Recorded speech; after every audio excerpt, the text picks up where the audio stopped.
দেখো, এই ফ্রি ফায়ারটা সামান্য একটা গেম হলেও এটা যে অনেক মানুষের জীবন পরিবর্তন করে দিয়েছে, আবার অনেক মানুষের জীবন যে ধ্বংস করে দিয়েছে, এটা আমাদের সকলেরই জানা।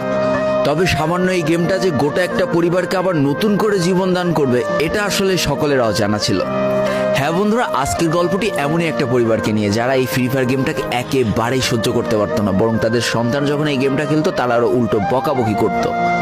আর ভাগ্যের কি অপূর্ব লীলা খেলা, তখন সেই গেমটা আজকে গোটা পরিবারটাকে বাঁচিয়ে রেখেছে। আর এখন তার বাবা মা উৎসাহ দেয় তাদের সন্তানকে যে ফ্রি ফায়ার খেলো। এজন্যই চলো জেনে আসি আসলে কি এমন ঘটেছিল ওই পরিবারটার সাথে। তো বেশি ব্যাকপ্যাক না করে ছোট্ট একটা ইন্ট্রো দিয়ে আজকের ভিডিও শুরু করা যায়। তো আজকের গল্পটা শুরু হতে চলেছে ছোট্ট একটা গ্রামের ছোট্ট একটা পরিবারকে নিয়ে।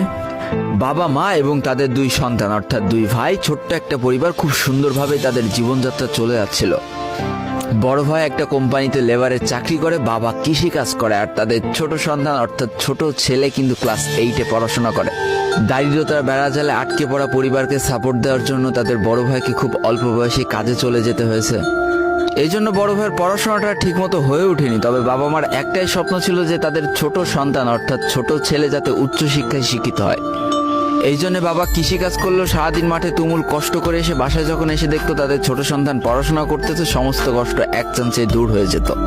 আর তাদের ছোট সন্তান পরিবারের অভাব দেখতে দেখতে বড় হচ্ছে, তো তাই সে একটা সময় ঠিক করেই ফেলে যে তাকে অনেক বড় হতে হবে, লেখাপড়া করে অনেক বড় মানুষের মতো মানুষ হতে হবে। আর ঠিক এমনটাই হতে থাকে। তাদের ছোট ছেলে খুব ভালো রেজাল্টও করতে থাকে, প্রত্যেক ক্লাসে টপ হতেও থাকে। তবে তার একটা বদ অভ্যাস ছিল, সেটা হচ্ছে ফ্রি ফায়ার গেম খেলা। করোনা চলার সময় যখন তার স্কুল বন্ধ হয়ে যায়, তখন তার বাবা এবং বড় ভাইয়ের জমানো কিছু টাকা দিয়ে তাকে একটা ফোন কিনে দেওয়া হয় অনলাইনে ক্লাস করার জন্য। তার ফোনটা ছিল 3 GB র্যামের একটা ফোন। তবে এইখান থেকেই তার ফ্রি ফায়ার গেমের সাথে পরিচয় হওয়া।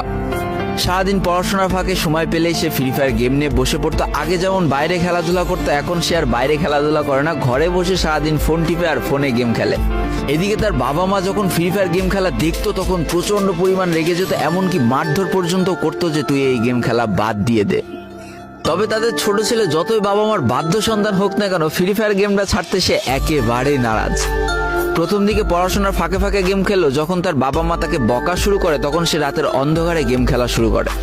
তবে বন্ধুরা, বলে রাখা ভালো, সে কিন্তু তার পড়াশোনা একেবারেই ঠিক রেখেছিল, অর্থাৎ গেমের কোনো কালো ছায়া পড়াশোনার উপরে কোনোদিনই সে পড়তে দেয়নি, যার কারণে তার রেজাল্ট মোটামুটি ভালোই হতো। এতদিন পর্যন্ত পরিবারের সবকিছু ঠিকঠাকই ছিল। এবার আস্তে আস্তে পরিবারটা একটু একটু করে ভাঙতে শুরু করবে। পরিবারের সকলের সম্মতিতে পরিবারের বড় ছেলের সাথে পাশের গ্রামের একটা মেয়ের বিবাহ সম্পন্ন করা হয়।